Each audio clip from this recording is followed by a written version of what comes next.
Dear students, welcome all. Until the last class, we have learned the seasons.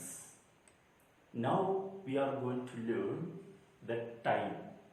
പ്രിയ വിദ്യാർത്ഥികളെ, കഴിഞ്ഞ class വരെ നമ്മൾ പഠിച്ചത് ഒന്നാമത്തെ പാഠഭാഗമായ ഋതുഭേദങ്ങളും സമയവും. അതിലെ ഒന്നാമത്തെ ഭാഗമായിട്ടുള്ള ഋതുഭേദങ്ങളെ കുറിച്ചാണ് പഠിച്ചത്. ഇന്ന് നമ്മൾ ചർച്ച ചെയ്യുന്നത് സമയത്തെക്കുറിച്ചാണ്. ടൈം, അതിനെക്കുറിച്ചാണ് നമ്മൾ ഇന്ന് ചർച്ച ചെയ്യുന്നത്. I am asking a question. ഒരു ചോദ്യം ചോദിക്കുകയാണ്. Is the same time everywhere in the world?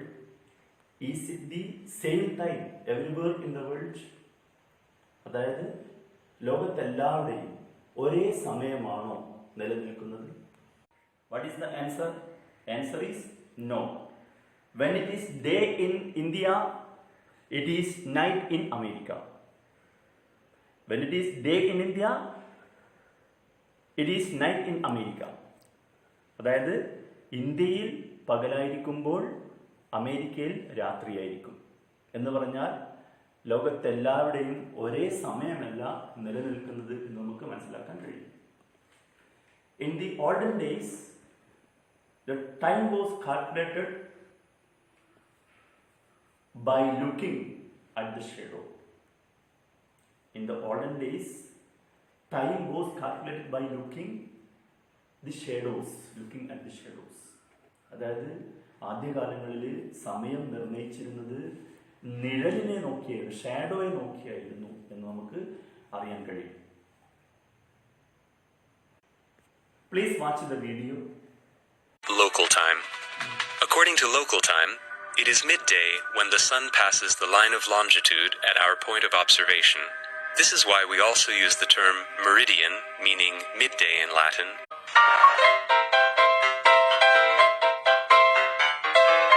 In the 19th century, time used to be measured in local time. However, the acceleration of transport made the use of local time difficult. For example, when traveling from Strasbourg to Munich, one had to adjust one's watch 16 minutes ahead.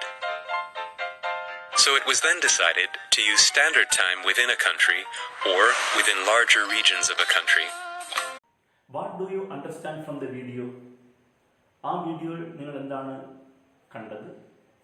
Yes, the local time, അതായത് പ്രാദേശിക സമയം. അതിനെക്കുറിച്ചാണ് നിങ്ങൾ ആ വീഡിയോയിൽ നമ്മൾ കണ്ടത്. What is local time?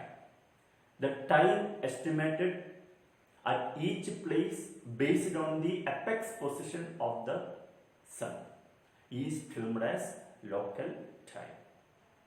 The time estimated at each place based on the apex position of the sun is termed as the local time. അതായത് ഓരോ സ്ഥലത്തും സൂര്യന്റെ ഉച്ചനിലയെ ആധാരമാക്കി നിർണയിക്കുന്ന സമയത്തെയാണ് നമ്മൾ എന്ത് പറയുന്നത്? ലോക്കൽ ടൈം അല്ലെങ്കിൽ പ്രാദേശിക സമയം എന്ന് പറയുന്നു. അതായത് ഓരോ പ്രദേശത്തും സൂര്യന്റെ ഉച്ചനിലയെ ആധാരമാക്കിയാണ് സമയം കണ്ടെത്തുന്നതെങ്കിൽ അതിനെ എന്ത് വിളിക്കാം? പ്രാദേശിക സമയം എന്ന് വിളിക്കാം. എന്താ ഉച്ചനില എന്ന് പറഞ്ഞാൽ എന്താണ്? അതായത് സൂര്യൻ തലക്ക് മീതെ വരുന്നത് ഉച്ചക്ക് 12 മണി. ഈ രീതിയിലാണ് പ്രാദേശിക സമയം കണക്കാക്കിയിട്ടുള്ളത്. One more question. What will be the complications if there are several local time in a country? What will be the complications if there are several local time in a country? അതായത് ഒരു രാജ്യത്ത് ധാരാളം പ്രാദേശിക സമയം ഉണ്ടായാൽ എന്തൊക്കെ പ്രയാസങ്ങൾ അനുഭവിക്കേണ്ടി വരും? ഒരു രാജ്യത്ത് ഒരുപാട് പ്രാദേശിക സമയം ഉണ്ടായിക്കഴിഞ്ഞാൽ എന്തൊക്കെ പ്രയാസങ്ങളാണ് നമുക്ക് അനുഭവപ്പെടുക? The first point, cannot prepare a railway timetable applicable throughout the country. Cannot prepare a railway timetable applicable throughout the country. ഒരു രാജ്യത്തെ മൊത്തം ഉൾക്കൊള്ളിച്ചുകൊണ്ട് ഒരു റെയിൽവേ സമയ വിവര പട്ടിക നമുക്ക് തയ്യാറാക്കാൻ കഴിയില്ല. കാരണം കേരളത്തിൽ നിന്ന് പുറപ്പെടുന്ന സമയം 11 മണിയാണെങ്കിൽ തമിഴ്നാട്ടിൽ ചിലപ്പോൾ ആ സമയം വേറെയായിരിക്കും. അത് വല്ലാത്ത ഒരു പ്രയാസം സൃഷ്ടിക്കും. Second point, cannot give the information on radio and television program. അതായത് TV പ്രോഗ്രാം അതുപോലെ തന്നെ റേഡിയോ പ്രോഗ്രാം ഒന്നും നമുക്ക് കൃത്യമായ രീതിയിൽ പ്രക്ഷേപണം ചെയ്യാൻ സാധ്യമല്ല എന്ന് നമുക്ക് കാണാൻ കഴിയും. Then third point, cannot be conducted a national level examination. Cannot be conducted a national level examination. ഒരു ദേശീയ തലത്തിൽ ഒരു എക്സാം നടത്തണം, അഖിലേന്ത്യാ തലത്തിൽ ഒരു എക്സാം നടത്തണം നമുക്ക് പറ്റുമോ? ഇല്ല. കാരണം ചിലപ്പോൾ കേരളത്തിൽ നിന്ന് ഡൽഹിയിലെത്തുമ്പോഴത്തേക്കും അവിടെ പരീക്ഷ കഴിഞ്ഞിട്ടുണ്ടാവും. These are the important complications if there are several local time in a country. But today we can able to determine the time very scientifically and accurately. ഇന്ന് നമുക്ക് സാധ്യമാണ് സമയം നിർണ്ണയിക്കാൻ വളരെ അത്യാധുനിക സാങ്കേതിക വിദ്യയും ശാസ്ത്രീയമായ രീതിയിലും കൃത്യതയോടെ നമുക്ക് സമയം നിർണ്ണയിക്കാൻ കഴിയുന്നുണ്ട്. Please watch the video.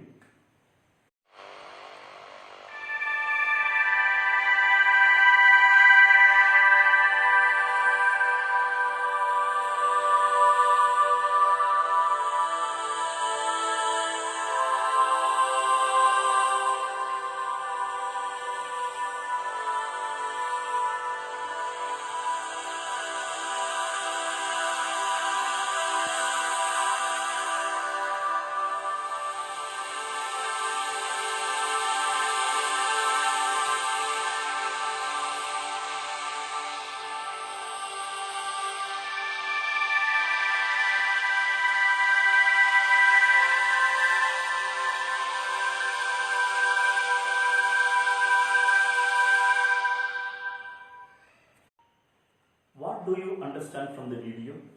Video നിങ്ങൾ എന്താണ് കണ്ടത്? Yes, the rotation of the earth, അതായത് ഭൂമിയുടെ ഭ്രമണം, rotation of the earth. What is mean by rotation of the earth? Earth spins around its axis. That is known as the rotation of the earth. Again, earth spins around its axis. That is known as the rotation of the earth. അതായത് ഭൂമി അതിൻ്റെ അച്ചുതണ്ടിൽ സ്വയം കറങ്ങുന്നതിനെയാണ് ഭ്രമണം എന്ന് പറയുന്നത്, rotation എന്ന് പറയുന്നത്. ഭൂമി അതിൻ്റെ സാങ്കല്പികമായിട്ടുള്ള അച്ചുതണ്ടിൽ സ്വയം കറങ്ങുക, അതിനെയാണ് നമ്മൾ ഭ്രമണം എന്ന് പറയുന്നത്. Let's see. Earth spins around its axis. Earth spins around its axis. This is known as the rotation of the earth. അതായത് ഭൂമി അതിന്റെ അച്ചുതണ്ടിൽ സ്വയം കറങ്ങുന്നു. ഇതിനെയാണ് നമ്മൾ എന്ത് വിളിക്കുന്നത്? ഭൂമിയുടെ ഭ്രമണം എന്ന് വിളിക്കുന്നത്. And day and night occur due to the rotation of the earth.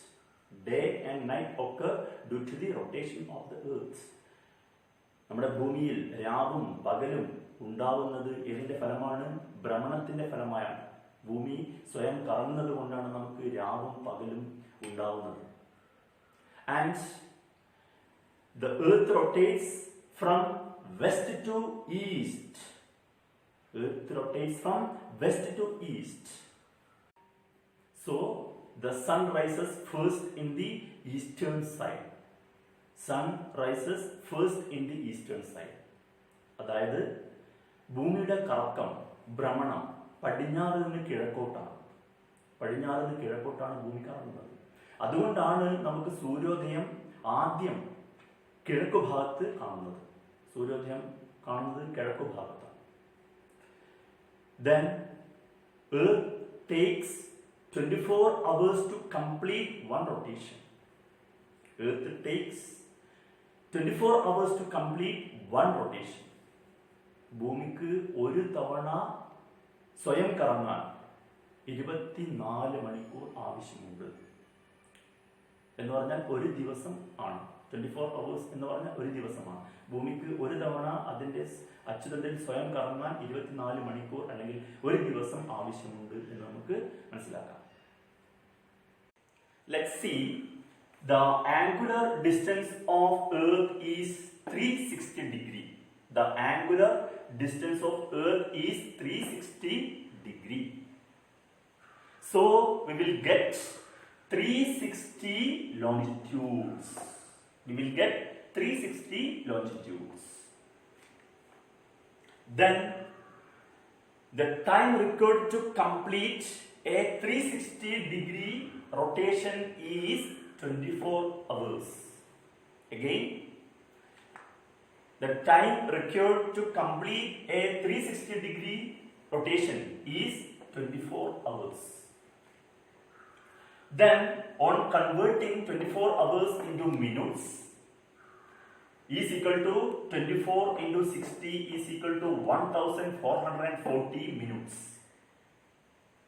Again, on converting 24 hours into minutes, is equal to 24 into 60 is equal to 1440 minutes. Then, the time required to complete 1 degree rotation is equal to 1440 divided by 360 is equal to 4 minutes.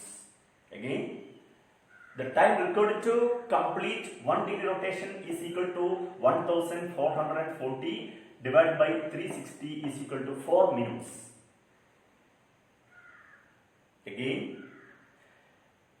the time required to complete 15 degree rotation is equal to 4 into 15 is equal to 60 minutes. That means 1 hour. The time required to complete 15 degree rotation is equal to 4 into 15 is equal to 60 minutes. That means 1 hour. Can you understand? അതായത് ഭൂമിയുടെ കോണീയ അളവ് എത്രയാണ്? 360 ഡിഗ്രിയാണ്. ഭൂമിയുടെ കോണീയ അളവ് എന്ന് പറയാം 360 ഡിഗ്രി. അങ്ങനെയാണെങ്കിൽ 1 ഡിഗ്രി കോണീയ അളവ് വ്യത്യാസത്തിൽ നമുക്ക് 360 രേഖാംശ രേഖകൾ വരക്കാൻ സാധിക്കും. അതായത് നമ്മുടെ ഭൂമിയിൽ ഗ്ലോബിൽ 360 രേഖാംശങ്ങൾ നമുക്ക് കാണാൻ സാധിക്കുന്നു 1 ഡിഗ്രി കോണീയ അളവ് വ്യത്യാസത്തിൽ. ഇനി ഭൂമിക്ക് 360 ഡിഗ്രി കറങ്ങാൻ വേണ്ട സമയം എത്രയാണ്? 24 മണിക്കൂറാണ്. ഭൂമിക്ക് 360 ഡിഗ്രി കറങ്ങാൻ, അതായത് കോണീയ അളവ് 360 ഡിഗ്രിയാണ്. ആ ഡിഗ്രി കറങ്ങാൻ ഭൂമിക്ക് വേണ്ട സമയം 24 മണിക്കൂർ ആകുന്നു. ഇനി ഈ 24 മണിക്കൂറിനെ നമുക്ക് മിനിറ്റാക്കി മാറ്റാം. 24 മണിക്കൂറിന് നമുക്ക് മിനിറ്റാക്കി എങ്ങനെയാണ് മാറ്റുക? 24 ഗുണിക്കണം 60 സമം 1440 മിനിറ്റ് എന്ന് പറഞ്ഞാൽ ഭൂമിക്ക് ഒരു തവണ കറങ്ങാൻ വേണ്ട സമയം എത്രയാണ്? 1440 മിനിറ്റ് ആണ്. അതായത് 24 മണിക്കൂർ എന്നർത്ഥം 1440 മിനിറ്റ്. ഇനി ഭൂമിക്ക് 1 ഡിഗ്രി കറങ്ങാൻ എത്ര സമയം വേണ്ടി വരും? അങ്ങനെ ഒരു ചോദ്യം ചോദിക്കുകയാണെങ്കിൽ ഭൂമിക്ക് 1 ഡിഗ്രി കറങ്ങാൻ എത്ര സമയം വേണം? അതെങ്ങനെ കണ്ടെത്തുക? ഈ 1440 ഹരിക്കണം 360 സമം 4 മിനിറ്റ് എന്ന് പറഞ്ഞാൽ 1 ഡിഗ്രി കറങ്ങാൻ ഭൂമിക്ക് വേണ്ട സമയം എത്രയാണ്? 4 മിനിറ്റേ വേണ്ടുള്ളൂ 1 ഡിഗ്രി കറങ്ങാൻ. അങ്ങനെയാണെങ്കിൽ 15 ഡിഗ്രി കറങ്ങാൻ ഭൂമിക്ക് വേണ്ട സമയം എത്രയാണ്? അതെങ്ങനെ കാണുക? അപ്പം 4 ഗുണിക്കണം 15 സമം 60 മിനിറ്റ്. അതായത് 1 മണിക്കൂർ ആവശ്യമുണ്ട്.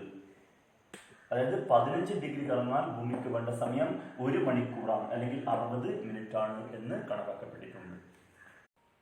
As the rotation of the earth from west to east, so the time is increases towards the east and decreases towards the west. Time is increases towards the east and time is decreases towards the west. അതായത് ഭൂമിയുടെ കറക്കം പടിഞ്ഞാറ് നിന്ന് കിഴക്കോട്ടാണ്. അത് നമ്മൾ നേരത്തെ പഠിച്ചിട്ടുണ്ട്. അതുകൊണ്ട് തന്നെ കിഴക്കോട്ട് പോകുന്തോറും സമയം കൂടിക്കൂടി വരുന്നു, എന്നാൽ പടിഞ്ഞാറോട്ട് പോകുന്തോറും സമയം കുറഞ്ഞു വരുന്നതായിട്ട് കാണാൻ കഴിയും. അതായത് ഭൂമിയുടെ കറക്കം പടിഞ്ഞാറ് നിന്ന് കിഴക്കാണ്. അതുകൊണ്ട് തന്നെ കിഴക്കോട്ട് പോകുന്തോറും സമയം കൂടിക്കൂടി വരുന്നു, പടിഞ്ഞാറോട്ട് പോകുന്തോറും സമയം കുറഞ്ഞു വരുന്നു. Clear? Next point, Greenwich line and Greenwich mean time, GMT. Let's see the globe. These are the longitudinal lines. These are the longitudinal lines. What is longitude? എന്താണ് രേഖാംശ രേഖകൾ? What is longitude? Longitude is a measurement of location east or west of prime meridian at Greenwich. Again, longitude is the measurement of location east or west of prime meridian at Greenwich. Then this is the 0 degree longitudinal line. 0 degree longitudinal line. This line is known as Greenwich line or Greenwich meridian. 0 degree longitudinal line is known as Greenwich meridian. It acquires its name from Greenwich, the place where the Royal British Observatory is situated and through which this line passes. The time is calculated worldwide on the base of Greenwich line. Hence, this line is also known as prime meridian. The local time at the prime meridian is known as Greenwich Mean Time. What is Greenwich Mean Time? The local time at the prime meridian is known as Greenwich Mean Time. On the base of this Greenwich Mean Time or Greenwich line, the world is divided into 24 zones at 1 hour time differences. They are known as the 24 time zones. ശ്രദ്ധിക്കുക, നമ്മൾ ഇനി പഠിക്കാൻ പോകുന്നത് Greenwich സമയത്തെക്കുറിച്ചും Greenwich രേഖയെക്കുറിച്ചുമാണ്. അപ്പോൾ ഈ globe ശ്രദ്ധിക്കുക, ഇത് രേഖാംശ രേഖകളാണ്. ഇങ്ങനെ പോകുന്ന ലൈൻസ് എല്ലാം രേഖാംശ രേഖകളാണ്. അപ്പൊ എന്താണ് രേഖാംശ രേഖകൾ? അതായത് നമ്മുടെ ഭൂമിയിൽ ഒരു പ്രദേശത്തിന്റെ സ്ഥാനം ഗ്രീനിച്ച് രേഖയ്ക്ക് പടിഞ്ഞാറാണോ കിഴക്കാണോ എന്ന് കണ്ടെത്താനുള്ള ഒരു അളവുകോലാണ് ഈ രേഖാംശ രേഖകൾ എന്ന് പറയുന്നത്. നമ്മൾ നേരത്തെ മനസ്സിലാക്കിയിട്ടുണ്ട് 360 രേഖാംശ രേഖകൾ നമുക്ക് ഇവിടെ കണ്ടെത്താൻ സാധിക്കും. ഗ്ലോബിൽ 360 രേഖാംശ രേഖകൾ, 1 ഡിഗ്രി കോണീയ വ്യത്യാസത്തിൽ 360 രേഖാംശ രേഖകൾ നമുക്ക് ഇവിടെ കാണാൻ കഴിയും. ഇനി 0 ഡിഗ്രി രേഖാംശ രേഖ, ഇതാണ് 0 ഡിഗ്രി രേഖാംശ രേഖ. ഈ 0 ഡിഗ്രി രേഖാംശ രേഖയ്ക്ക് പറയുന്ന പേരാണ് ഗ്രീനിച്ച് രേഖ. എന്തുകൊണ്ട് ഈ രേഖയ്ക്ക് ഗ്രീനിച്ച് രേഖ എന്ന് പേര് വന്നു? അതായത് ഇംഗ്ലണ്ടിലെ റോയൽ ബ്രിട്ടീഷ് വാന നിരീക്ഷണശാല സ്ഥിതി ചെയ്യുന്ന ഗ്രീനിച്ച് പട്ടണത്തിലൂടെയാണ് ഈ രേഖ കടന്നു പോകുന്നത്. അതുകൊണ്ടാണ് ഈ രേഖയെ എന്ത് വിളിച്ചത്? ഗ്രീനിച്ച് രേഖ എന്ന് വിളിച്ചത്. മാത്രവുമല്ല, ലോകത്തിലെ എല്ലാ സമയവും ഈ രേഖയെ അടിസ്ഥാനമാക്കിയാണ് നിർണയിച്ചിരിക്കുന്നത്. അതുകൊണ്ട് തന്നെ ഈ രേഖയെ നമുക്ക് പറയാം പ്രൈം മെറിഡിയൻ എന്നും വിളിക്കാം. ലോകത്തിലെ എല്ലാ സമയവും നിർണയിച്ചിരിക്കുന്നത് ഈ രേഖയെ അടിസ്ഥാനമാക്കിയാണ്. അതുകൊണ്ട് ഇതിനെ എന്ത് വിളിക്കാം? പ്രൈം മെറിഡിയൻ എന്ന് നമുക്ക് വിളിക്കാൻ കഴിയും. ഇനി എന്താണ് ഗ്രീനിച്ച് സമയം അല്ലെങ്കിൽ ഗ്രീനിച്ച് മീൻ ടൈം, GMT എന്താണ്? അതായത് ഗ്രീനിച്ച് രേഖയിലെ പ്രാദേശിക സമയത്തെയാണ് നമ്മൾ പറയുന്നത് ഗ്രീനിച്ച് മീൻ ടൈം അല്ലെങ്കിൽ ഗ്രീനിച്ച് സമയം എന്നത്. അതായത് ഗ്രീനിച്ച് രേഖയിലെ പ്രാദേശിക സമയം, അതാണ് ഗ്രീനിച്ച് മീൻ ടൈം അല്ലെങ്കിൽ ഗ്രീനിച്ച് സമയം എന്ന് നമ്മൾ പറയുന്നത്. ഇനി ഈ ഗ്രീനിച്ച് രേഖയെ അടിസ്ഥാനമാക്കി നമ്മുടെ ലോകത്തെ 1 മണിക്കൂർ സമയ വ്യത്യാസമുള്ള 24 സമയ മേഖലകളാക്കി മാറ്റിയിരിക്കുന്നു. ഇതിനെയാണ് നമ്മൾ പറയുന്നത് സമയ മേഖലകൾ അല്ലെങ്കിൽ ടൈം സോൺസ് എന്ന് വിളിക്കുന്നു. 24 സമയ മേഖലകൾ ഉണ്ട് എന്നാണ് നമുക്ക് മനസ്സിലാക്കാൻ കഴിയുന്നത്. Please watch the video.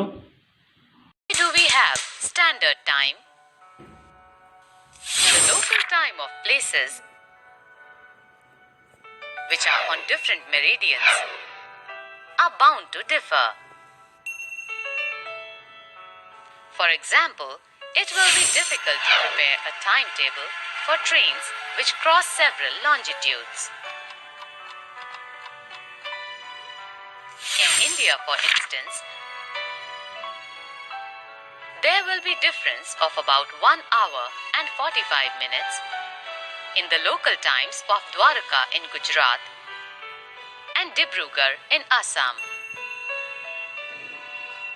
For example, if it is 12 noon at Dwarka, then at the same time in Assam, it would be 1:45 p.m.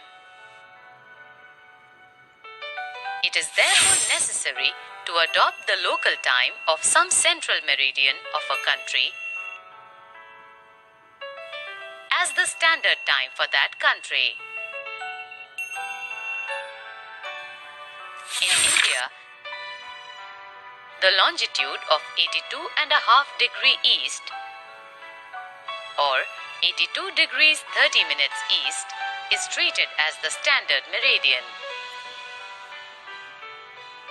The local time at this meridian is taken as the standard time for the whole country. It is known as the Indian Standard Time or IST. Okay, what do you understand from the video? Yes, we could understand from the video there are 2 important points. First of all, the standard time, and second, the Indian Standard Time. What is standard time? എന്താണ് standard സമയം എന്നാൽ? What is standard time?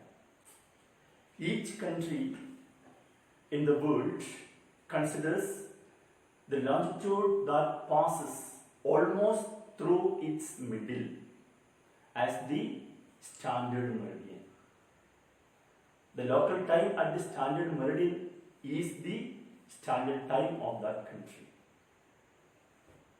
Again, each country in the world considers the longitude that passes almost through its middle as the standard meridian. The local time at the standard meridian is the standard time of that country.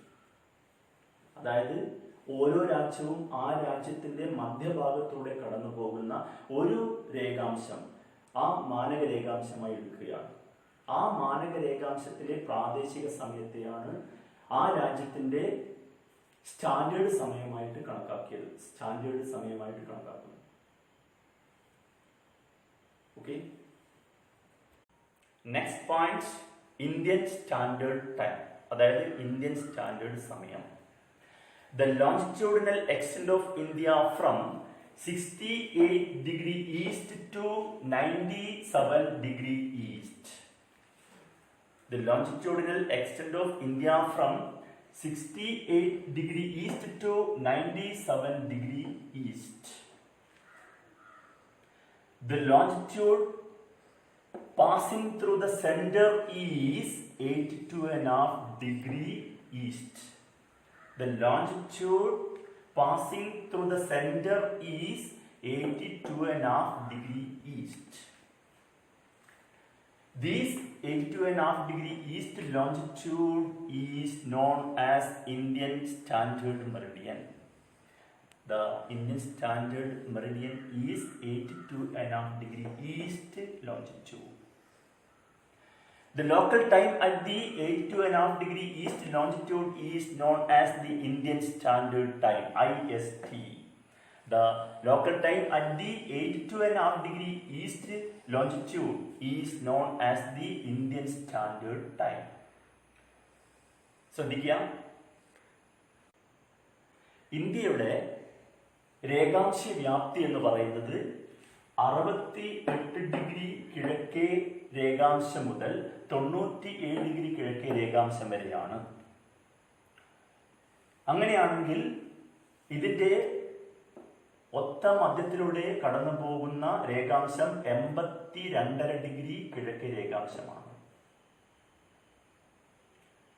അതായത് 68 degree east രേഖാംശത്തിനും 97 degree east രേഖാംശത്തിനും ഇടയിൽ വരുന്ന രേഖാംശം ഏതാണെന്ന് ചോദിച്ചാൽ 82.5 degree east രേഖാംശമാണ്. ഈ 82.5 degree east അല്ലെങ്കിൽ കിഴക്കേ രേഖാംശത്തെയാണ് ഇന്ത്യയുടെ standard Meridian അല്ലെങ്കിൽ മാനക രേഖാംശമായി എടുത്തിരിക്കുന്നത്. ഈ 82 ഡിഗ്രി കിഴക്കേ രേഖാംശ രേഖയിലെ പ്രാദേശിക സമയമാണ് ഇന്ത്യൻ സ്റ്റാൻഡേർഡ് സമയമായി അംഗീകരിച്ചിട്ടുള്ളത്. അപ്പൊ ഇന്ത്യൻ സ്റ്റാൻഡേർഡ് സമയം എന്ന് പറഞ്ഞാൽ 82.5 ഡിഗ്രി കിഴക്കേ രേഖാംശ രേഖയിലെ പ്രാദേശിക സമയത്തെയാണ് ഇന്ത്യൻ സ്റ്റാൻഡേർഡ് സമയം എന്ന് പറയുന്നത്. Okay, today's class summary. The first point local time, അതായത് പ്രാദേശിക സമയം. Then second point rotation of the earth, ഭൂമിയുടെ ഭ്രമണം. And third point, Greenwich line and the Greenwich mean time, അതായത് ഗ്രീനിച്ച് രേഖയും ഗ്രീനിച്ച് സമയവും.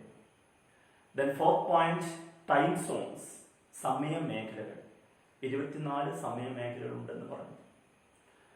Then fifth point, standard time, അതായത് standard സമയം. The last point, Indian standard time, അതായത് Indian standard സമയം. These are the important points today. Today's class is over. Thank you.